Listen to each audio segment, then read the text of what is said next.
Hello everyone. The end of the year approaches, and as we all look forward to fresh beginnings and new creative adventures, I set myself a playful task to attempt to encompass the essence of each month into just 2 colours. The colours I finally decided on are of course heavily influenced by where I live in the world, which is the Mediterranean.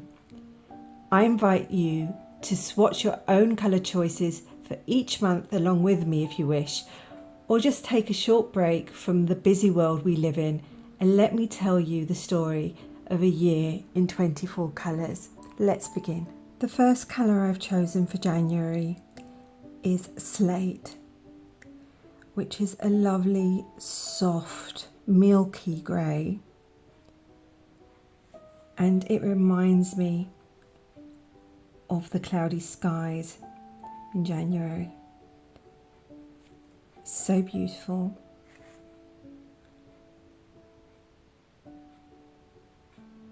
It also has some melancholy attached to it for me.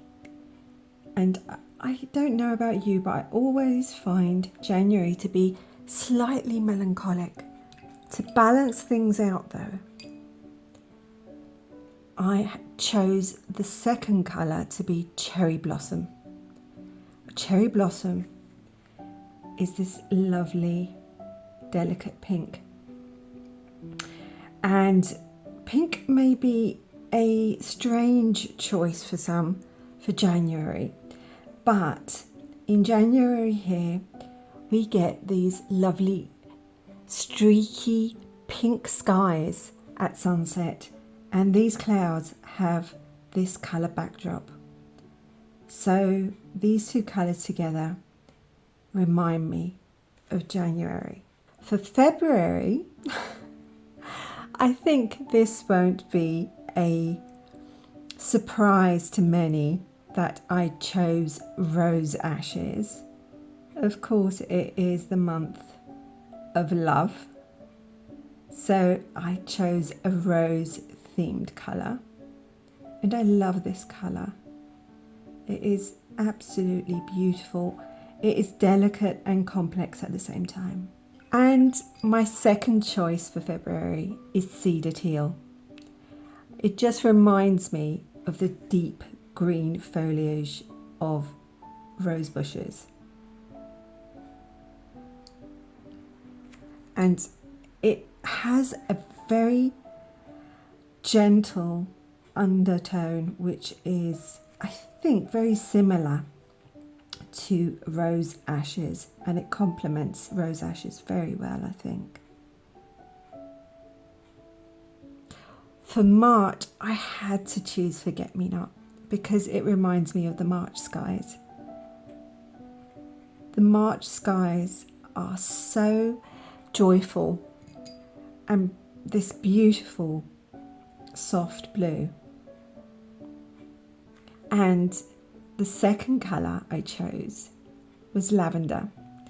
Now, lavender is almost exactly the colour of these lavender poppies we get in the fields here. They're wildflowers native to the island. And they are so delicate that if you pick them, in 5 minutes they will wilt in your hands. For April, April had to have a yellow, and the yellow I chose is cowslip. The reason I chose cowslip is it is again almost the exact colour of these yellow daisies we get in the fields. And a green, of course, and the green I chose is Masha's green, which is the happiest green, I think, in the DeepDeepLight collection.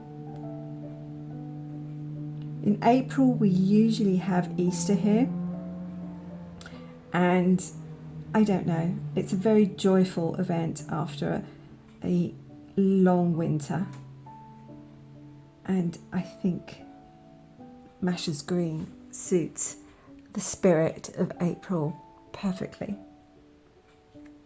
May Now, May has the brightest colours, I think, of the year. We get lots of vibrant pink coloured flowers around here. And although I don't use it very much, this colour I think suits May perfectly, which is Rosso Magenta. If I use Rosso Magenta, I usually mix it perhaps with an umber, perhaps with a buff titanium, just to bring it down a notch, because it is quite demanding on the page. It demands your attention. May also needed a green, and the green I chose is Midori. It's a lovely, cool, natural looking green. By the way, the lovely brush that I'm using is by DeepDeepLight. It's in collaboration with Tintoretto, and it is one of my most favourite and most used brushes. June. Okay, so June, I was deliberating over quite a long time, because it either was going to be heavy on the blues or it was going to be heavy on the greens. And I chose the latter because it is the greenest month here. It's right before summer fully takes over and everything turns to gold. June, being the greenest month, had to have two greens.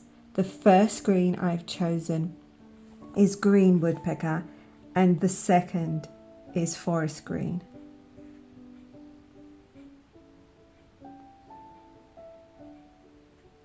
I love forest green so much, and I also love the combination of these two greens.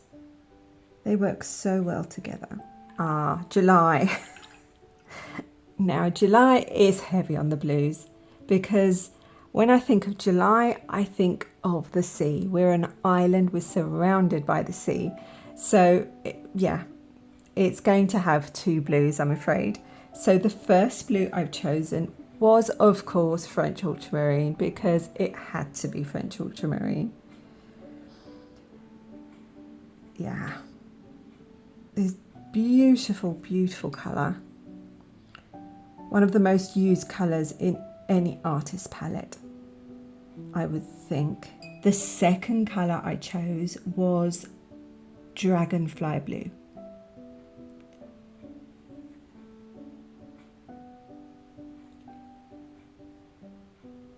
This is the most beautiful teal blue.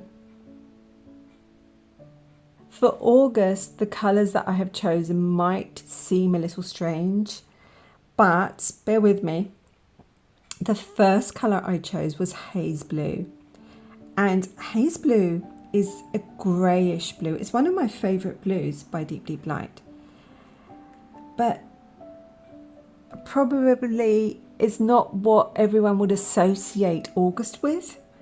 But for me, in August, there's so much humidity that everything turns into a shade of blue, and this colour reminds me of that haze. Everything is just blue tinged. My second choice is Reed Buff, because we have some gorgeous sandy seas here, and I had to honour them with this colour. This is a perfect sandy colour. Now September is my birthday month, so I chose two colours that I love very much, and they also suit the month, I think. So the first colour I chose is Soul of the Oak, which is my probably, along with Forest Green, most used green from the DeepDeepLight collection. It is just beautiful, absolutely beautiful. My second colour is again one of my most favourite colours by DeepDeepLight. It is Acorn Rust, which I don't have the words to actually explain. It's like a rich, deep quinacridone gold, and it's just beautiful on its own and for mixing. Oh, wonky circle. I think that is my first wonky circle. Oh, every year needs to have a wonky circle, and a wonky circle for my birthday month is quite fitting. The next month has two colours that I associate it with immediately. It has rose hip. Here in the mountains, we have so many rose hip bushes, well, wild roses, and they produce rose hips at this time of month. And this is the exact colour of those rose hips. They're like this orangey red. Plus, I love rose hip as a colour. This and bullfinch are some of my most used orangey reds. The next colour is wild berry, and this is just a rich berry colour, which is almost like if you pressed between your thumb and forefinger a berry and it stained your fingers, this would be the colour that it would produce, I think.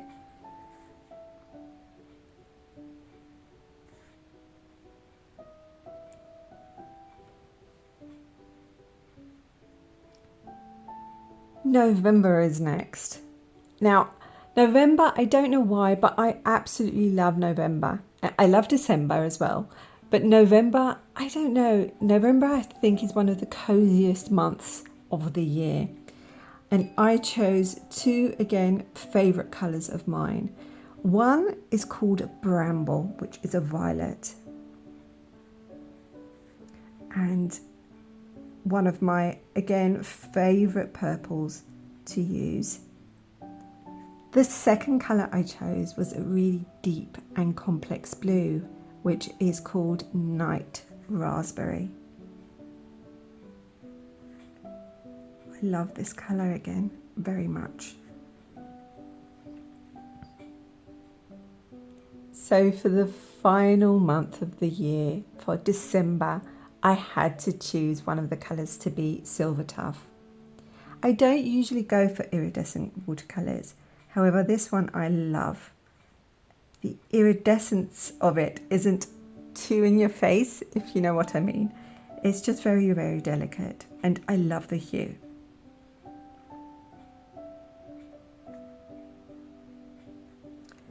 And the last colour of the year had to be Starry Night because of the name and also because of the iridescence it has. It has a very delicate iridescence like a starry night, just as the name says.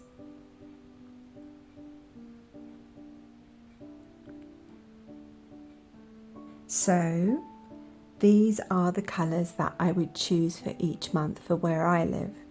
I'd love to hear about the colours that you would choose for each month where you live. I'm sure the variety of colours would be incredible because each place has its own palette. Let me know in the comments what colours you would choose for each month.